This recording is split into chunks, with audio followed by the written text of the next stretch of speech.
The way the day begins, the students walk into the classroom and take out their science binders. They begin to work on their essential question learning goal.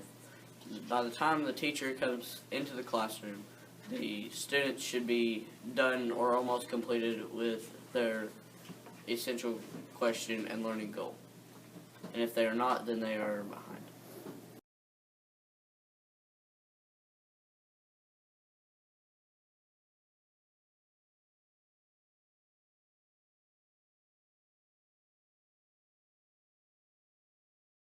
Go. The room is set up with 8 tables and 4 chairs at each table, and each table is like a career, and the team leader would be a manager, and then everyone else would be the workers, and the workers would have to listen to the manager.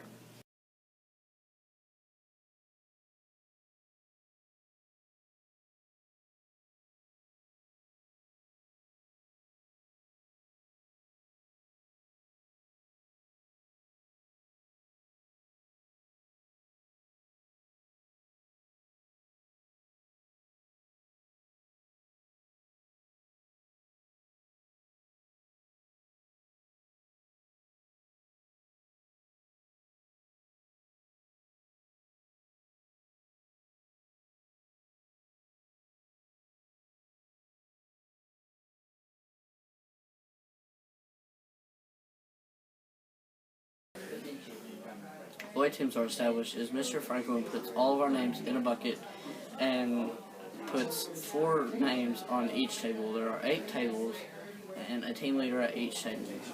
Our question is, how are the teams established and how often are they changed or rotated? Well, there's either Mr. Franklin will draw names out of a bucket, and they'll go to each table, or he'll pick one person and they'll select their own team, and then they'll select their own team leader. Sometimes Mr. Franklin will set people that are struggling in this subject, and they'll set them with people that are smarter, not really smarter, but they're better learners, and they help them out, and it makes their growth further.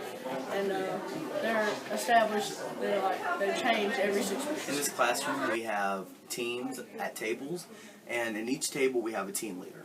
Team leader is someone that fills up a role and pretty much makes sure the other students get their work done, stays on task, and doesn't talk when the teacher is explaining something. He also helps with attendance, and if the students fail to complete these tasks, he or she can go up to the teacher and let it be known or request that it's changed.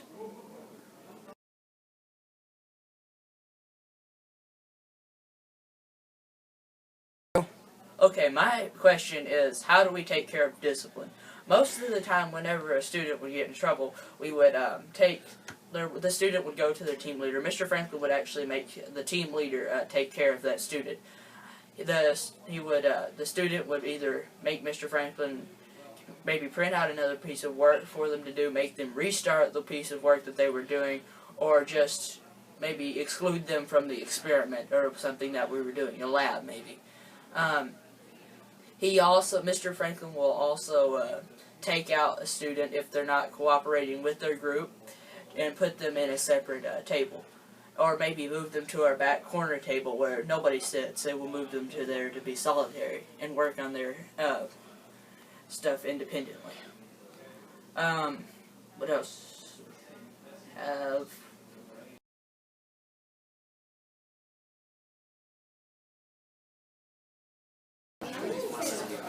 Whenever a student is absent, we first alert Mr. Franklin of the missing student whenever we have attendance.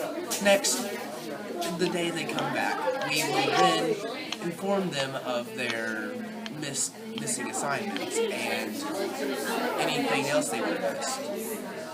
After that, we will tell them where to go to get the assignments, and if they have any further questions, we'll direct them to Mr. Franklin if we don't know how to answer them.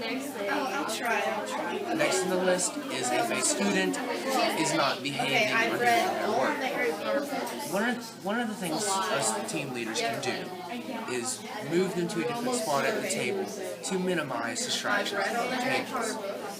If that still does not help, then we can ask Mr. Franklin to intervene, hopefully solving the problem. one. If a student is absent, we usually have them ask their team leader about their assignments, and then if their team leader tells them that they have a worksheet or something that they need to get from the teacher, they will then go to the teacher.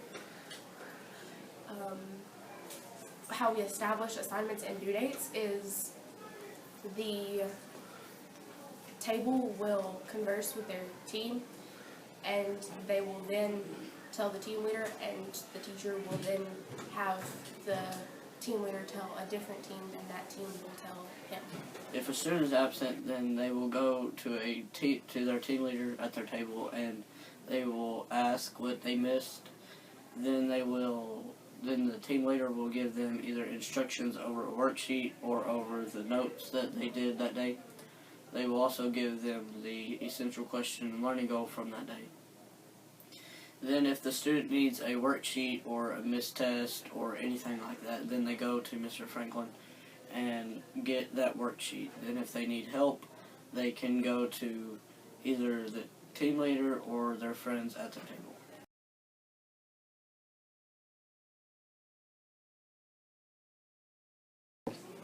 Assignments are given in options and due dates are set by students. A team will decide on an option and a date and report them to their team leader. Then all the teams will report to a leader at the front of the room. Majority sets the date and assignment. In any experiment we do, every person... I'm so bad at this. Not as bad as me. Okay. In any experiment that we do, every person at a table will have a role and that the team leader assigns them. For example, one person might collect materials, one person might clean up, another would collect data for the experiment. It just depends on the experiment.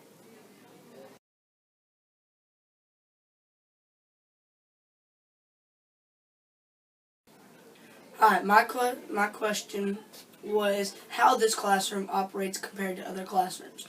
This classroom is a more well-run classroom due to the fact that you have more freedom and kids are have more responsibilities than they do in other classes. And in our class, we have our groups of tables, and our team leaders are our role leaders for the 6 weeks that we're in. My overall thought of Mr. Franklin's system of the classroom is that, first of all, it's different than the other classrooms, and the other classrooms, they just have chairs and it's really boring and the teacher's in charge. But in Mr. Franklin's classroom, he values our opinion and lets us decide due dates, and he kind of lets us take control of the room and not have one person rolling on top of everybody. To summarize how this classroom works, it helps us get college and career readiness, so that way, in the actual world, we're not little kids screaming that we want our mommy. Basically, it's saying life is what you make of it, it gives you what you give it, so here, take it. Kind of like a business perspective. How if you put hard work and time into your business, your job, then you will get either a raise or maybe a you're doing good solution, like salute, maybe.